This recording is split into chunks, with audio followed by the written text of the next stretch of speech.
অভিষেক বন্দ্যোপাধ্যায়ের সঙ্গে বীরভূমে নেতাদের বৈঠকে কোর কমিটির সদস্য সহ বাকি জনপ্রতিনিধিরা। বীরভূমে বিধানসভা লোকসভায় ভালো ফল। আজ এই গুরুত্বপূর্ণ বৈঠক। আজকের বৈঠক থেকে কি বার্তা নেতৃত্বের জানার চেষ্টা করব। আবির রয়েছে সরাসরি আমার সঙ্গে। আবির, আগামী বিধানসভা নির্বাচনে বীরভূম জেলা অত্যন্ত গুরুত্বপূর্ণ। সেই জায়গা থেকে আজ অভিষেক বন্দ্যোপাধ্যায় বীরভূমে নেতাদের সঙ্গে বৈঠক সারবেন এবং কোর কমিটির সদস্যরা উপস্থিত থাকবেন। সব মিলিয়ে নেতৃত্বের কি বার্তা থাকবে আজ বৈঠকে? দেখো, বঙ্গ রাজনীতিতে অত্যন্ত গুরুত্বপূর্ণ একটি জেলা হচ্ছে বীরভূম। নির্বাচনী ফলাফলের প্রেক্ষিতে দেখতে পাওয়া গিয়েছে এখানে অত্যন্ত ভালো ফল শাসক দল তৃণমূলের। লোকসভার দুটো আসনেই জয়, ব্যবধান বাড়িয়ে জয়। এমনকি বিধানসভা নির্বাচনে একটি মাত্র বিধানসভা কেন্দ্র ছাড়া তার সবকটাতেই জয়। তবুও বীরভূম নিয়ে বরাবর রাজনৈতিক চর্চা অব্যাহত থাকে। তার কারণ বীরভূমের যে সমস্ত রাজনৈতিক চরিত্ররা যারা রয়েছেন, শাসক দল তৃণমূল কংগ্রেসের যে সমস্ত নেতারা রয়েছেন, তাদেরকে ঘিরে যে ধরনের রাজনৈতিক আবহ বারবার আবর্তিত হতে শুরু করে, তার জেরেই চর্চা থাকে। গত কয়েক মাসে যদি তুমি দেখতে পাও তাহলে হচ্ছে যে বীরভূমের সাংগঠনিক ক্ষেত্রে একটা বড়সড় বদল এনেছে হচ্ছে শাসক দল তৃণমূল। বদলে কি এনেছে? সেখানে জেলা সভাপতি পদকেই তুলে দেওয়া হয়েছে, জেলা চেয়ারম্যান রাখা হয়েছে, একই সঙ্গে কোর কমিটি তৈরি করে দেওয়া হয়েছে।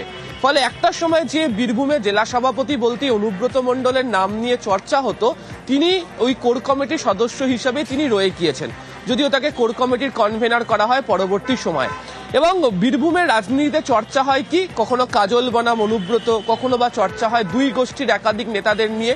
এবং বিভিন্ন সময় জুড়ে গত কয়েক মাসে বীরভূমের বিভিন্ন ব্লকগুলিতে যে ধরনের ঘটনা ঘটেছে, তাকে ঘিরে বিরোধী শিবির যেভাবে শাসক দল তৃণমূল কংগ্রেসকে বীরভূমে আক্রমণ করতে নেমেছে, সেখানে বিধানসভা নির্বাচনের সম্মুখে দাঁড়িয়ে এই জেলাতে ভালো ফল করার ক্ষেত্রে নেতাদের মধ্যে যে দূরত্ব বা যে অন্তর, সেটাকে ঘোচানোর কাজ তৃণমূল কংগ্রেস শুরু করতে চায়। ফলে আজকের বৈঠকের ক্ষেত্রে নেতারা পারস্পরিক নিজেদের মধ্যে যে দূরত্ব কিভাবে মিটিয়ে রেখে কাজ করবেন এই জেলাতে, সেই সংক্রান্ত বার্তাই তারা মূলত দেওয়ার চেষ্টা করবেন। কিছুক্ষণ আগেই দেখলাম আমরা কাজল শেখ সহ একাধিক বিধায়ক তারা প্রবেশ করতে শুরু করেছেন। কিছুক্ষণের মধ্যে অনুব্রত মণ্ডলের এসে উপস্থিত হওয়ার কথা রয়েছে।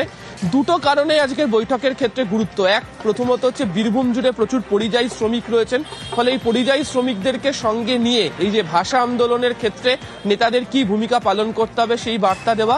আর দ্বিতীয় যে বার্তা, সেটা হচ্ছে অবশ্যই নিজেরা নিজেদের মধ্যে দূরত্বের জায়গা বন্ধ করুন, নিজেদের মধ্যে সমস্যা মিটিয়ে ফেলুন। আপনাদের এই সমস্যার কারণে ব্লক স্তরের ক্ষেত্রে কিছু সমস্যা তৈরি হতে পারে।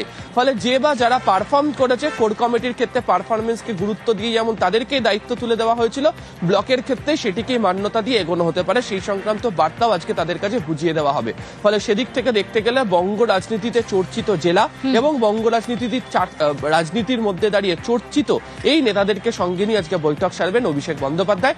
নেতারা ইতিমধ্যে অভিষেক বন্দ্যোপাধ্যায়ের অফিসে পৌঁছতে শুরু করে দিয়েছেন। বেশ।